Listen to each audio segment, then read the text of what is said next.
Semoga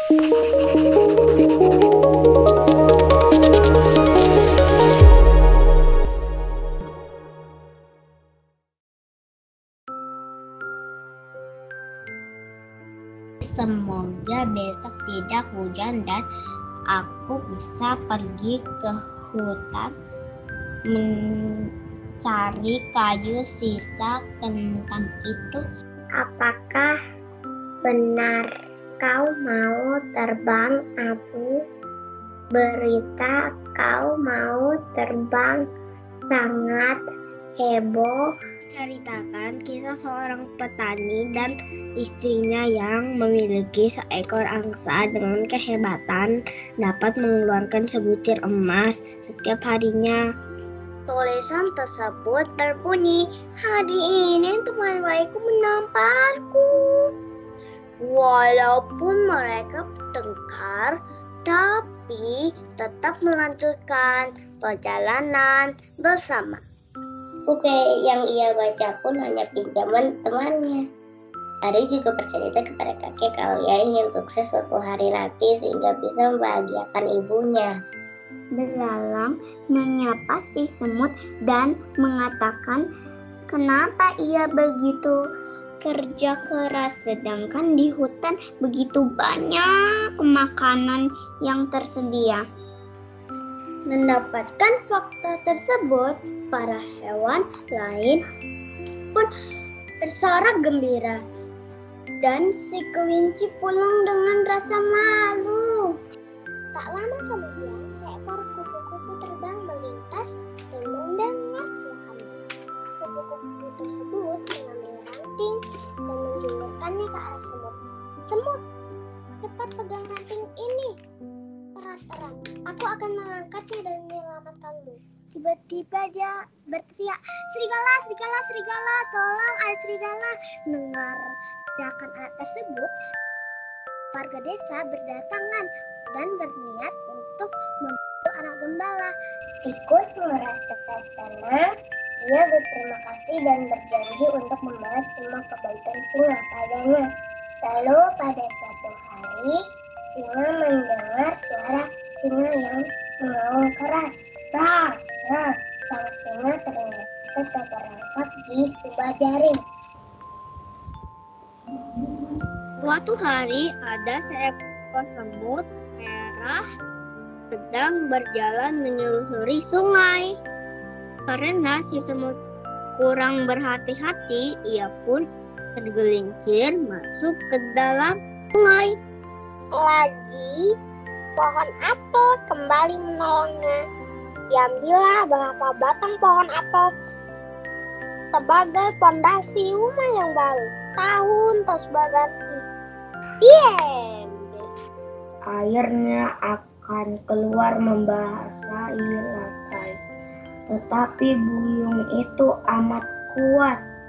Raja Wali itu amat letih, harus terbang lebih jauh lagi.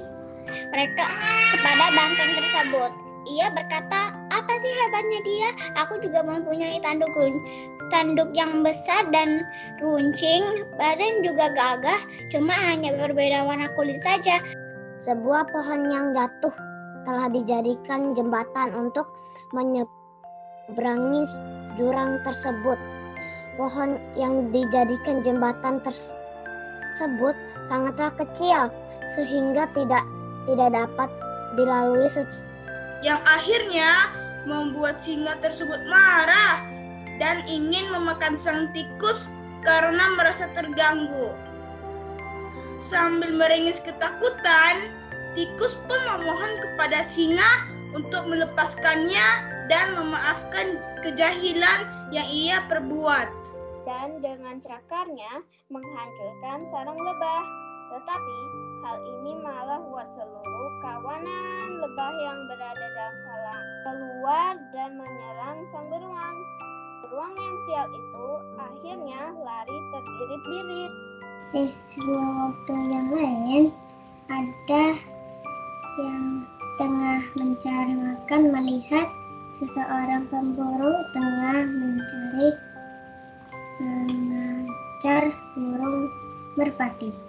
Sang babi hutan tidak memperdulikan tingkah sang rubah dan tetap melanjutkan pekerjaannya. Pada akhirnya telur elang tersebut mentas bersamaan dengan telur-telur ayam lain yang dierami oleh induk ayam. Elang kecil tumbuh bersama dengan anak-anak ayam yang menetas bersamaan dengannya. Dia sedang mencari makanan saat tiba-tiba dia melihat kepompong tergantung di selembar daun. Kepompong itu terlihat mulai bergerak-gerak sedikit, tanda apa yang ada di dalamnya akan segera keluar. Burung hantu terganggu akan hal itu meminta belalang untuk pergi dari sana. Hei, pergi dari sisi kau, belalang. Apa kamu tak punya sopan santun mengganggu tidur orang yang sudah tua? Masing-masing anak diminta pergi di musim berbeda, yakni musim dingin, semi, panas, dan gugur. Ia pun kesal melihat kawan-kawannya sudah berpuas diri dengan berenang. Saat melihat burung yang bebas terbang di langit, kejengkelannya kian bertambah. Sebuah ide muncul di kepala sang petani, ide bahwa dia akan mendapatkan semua telur sang angsa sekaligus dengan cara memotong sang angsa. Tapi sesampainya di sana tak ada serigala sama sekali. Yang ada malah sosok si anak pengembala yang tertawa terbahak-bahak. Para sesepuh kampung tampak sedang berdoa kepada para dewa di kahyangan. Raja Haji Muhammad memiliki seorang putri bernama Ajitati. Dialah calon tunggal pewaris tahta kerajaan. Itulah sebabnya semua kasih sayang ayah dan ibunya terpancar kepada Ajitati. Dan saat dia melihat sekelilingnya, dia bertemu dengan seorang gadis. Dia membawa kentang di tasnya. Hai Rohib, mana hasilnya kau belajar di sana? Sungguh anak tak tahu diuntung. Pengawal gantung anak ini sampai mati. Suatu hari, Putri Surti keluar dari istana untuk berjalan-jalan. Tidak disangka dirinya bertemu dengan seorang laki-laki yang berbaju lusuh. Ternyata laki-laki tersebut adalah kakak kandungnya. Tampaknya ia pemuda yang baik dan bertanggung jawab. Sikapnya santun dan bersahaja, pantas kiranya menjadi suamimu. Sungai tersebut merupakan sarana lalu lintas yang menghubungkan pusat perdagangan rantau panjang di tepi pantai menuju kampung Talun Kenas yang berada di hulu Sungai Blumei. Karena serunting yang lebih sakti, Arya Tebing terdesak dan hampir dibunuhnya. Namun, Arya Tebing berhasil melarikan diri. Kemudian ia menemui dan membujuk kakaknya, istri dari Serunting. Bahkan ikan tersebut merupakan ikan terbesar yang pernah ditangkap. Ikan terbesar berwarna kekuningan dan terlihat cantik berkat sisiknya yang berwarna emas. Ini ikan yang aneh, gumam Toba di dalam pikirannya. Kerajaan Prambanan diserang dan dijajah oleh negeri Pengging. Ketentraman kerajaan Prambanan menjadi terusik. Pergilah nak bersama para pengawal. Namun satu hal yang kamu harus kau jaga, begitu melangkahkan kaki keluar dari kerajaan ini, jangan sekalipun kamu menoleh lagi ke belakang. Pada zaman dahulu kala, di sebuah tata kecil di nagari Minangkabau, menetaplah keluarga Pak Buyung. Pak Buyung tinggal di sebuah kubu kecil di pinggir sawah bersama istri dan seorang putra. Putra Pak Buyung masih kecil. Ia bernama Indra. Pada zaman dahulu, saat kota Tasik masih berupa Dayeh atau kota Sukapura, hiduplah seorang bernama Ki Rangga Gading. Ia dikenal sebagai orang yang sangat sakti. Bukan hanya karena lamarannya yang ditolak, ia juga merasa dirinya dihina dari kata-kata putih aji berdarah putih yang sangat menyakiti hatinya. Pada suatu hari, si laki pergi ke hutan untuk berburu. Akan tetapi, si laki belum mendapat seekor binatang buan pun. Mereka buang kembali telur tersebut ke dalam sungai dan memasang tangguknya tiada lelah. Tangguk kembali diangkat dan telur yang tadi ada kembali di dalam tangguk. Ayo kawan kita dengar dongeng kisah tentang nelayan yang serakah. Ayo kita dengarkan dan perhatikannya. Ambillah beberapa belalang agar ibu goreng. Jangan lupa untuk menutup pintu lumbungnya ya. Si sulung segera menuju lumbung. Riet, suara pintu lumbung dibuka. Dengan hati-hati, dia melangkah dan mulai mencari belang yang bersembunyi. Jadi si penyumpit harus bekerja secara sukarela. Keesokan harinya, si penyumpit pergi ke ladang milik Pak Raje. Dia mengawasi ladang dan melakukan pemeriksaan ke setiap sisi ladang. Ikan terbesar berwarna kekuningan dan terlihat cantik berkat sisiknya yang berwarna emas. Hah? Ini ikan yang aneh. Gumam tiba di dalam pikirannya. Selain seluruh rakyat, semua hewan dan makhluk halus pun turut diundang dalam pesta itu.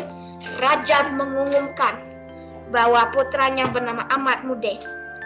Ibu, di pelabuhan ada kapal seorang saudagar yang sangat kaya sedang berdagang. Bolehkah aku ikut belajar dengannya? Tanya Dampu Awang. Bawang Putih pun pulang dengan hati riang. Bawang Putih berjalan pulang dari sungai. Tangan kanannya membawa baju yang baru dicuci. Sementara tangan kirinya membawa labu dari nenek. Hai Kebo Iwa, panggil kepala desa. Kebo Iwa menoleh. Mau apa kalian mendekatiku? Tanya Kebo Iwa curiga. Pada suatu siang yang panas, dari ujung desa ternampak seorang nenek yang berjalan terbungkuk-bungkuk. Mban, sapu tangan pelangiku hilang, jawabnya Mas Manusari. Itik-itik itu dibiarkan lepas mencari makan, menyelam, dan berenang. Sore hari berulah pengembala itu kembali pulang. Makanya sehari-hari sangat bergantung kepada telur itik. Laparlah si Kerah. Ia ingin segera makan, namun tak sedikit pun makanan yang tersedia. Sementara itu hari mulai malam. Putri bungsu adalah Rajo Mudo, saudara Bundo Kanduang yang memerintah sebagai wakil Pagaruyung di Ranah Sikalawe. Batara Guru sebagai pemimpin tertinggi para dewata segera menggelar sidang dengan mengundang Batara Narada, Batara Bayu, dan lain-lain. Hinaan dan caci maki sering ia dapatkan meskipun hal itu sangat menyakitkan hati. Suatu hari, itu bermain bersama 3 temannya sambil mengembala kerbau. Aku pikir juga begitu, bumi tampak kosong dan tidak berpenghuni. Tapi siapa yang akan kita kirim ke sana, Baginda? Ternyata ia berada di sebuah gua. Tidak seorang pun yang mengetahui keberadaannya. Ketika Aminah tersadar dari pingsannya, betapa terkejutnya ia mengetahui dirinya berada di dalam gua yang besar dan lembab. Dalam waktu singkat, ia sudah menguasai puluhan bahasa. Pada suatu ketika, tiba-tiba muncul keinginan keras raja untuk mempelajari bahasa binatang. Beratus tahun yang lalu, di suatu rumah berdindingkan daun umbia, hiduplah sebuah keluarga. Ayahnya seorang nelayan yang siang dan malam hidupnya di atas lautan. Petani tersebut sangat heran bercampur kaget. Oleh karena itu, ikan tangkapannya pun terjatuh ke tanah. Tiba-tiba saja, ikan itu berubah wujud menjadi seorang gadis yang cantik jelita. Ya, sudah membacakan dongeng dengan baik sekali dan sangat menarik ya tadi, Miss dan Mister. Oke, kalau begitu kita akan, ya anak-anak masih ada acara-acara lain yang akan diikuti. Ya, kita tunggu siapa yang akan menang ya dalam lomba ini. Terima kasih semuanya. God bless you.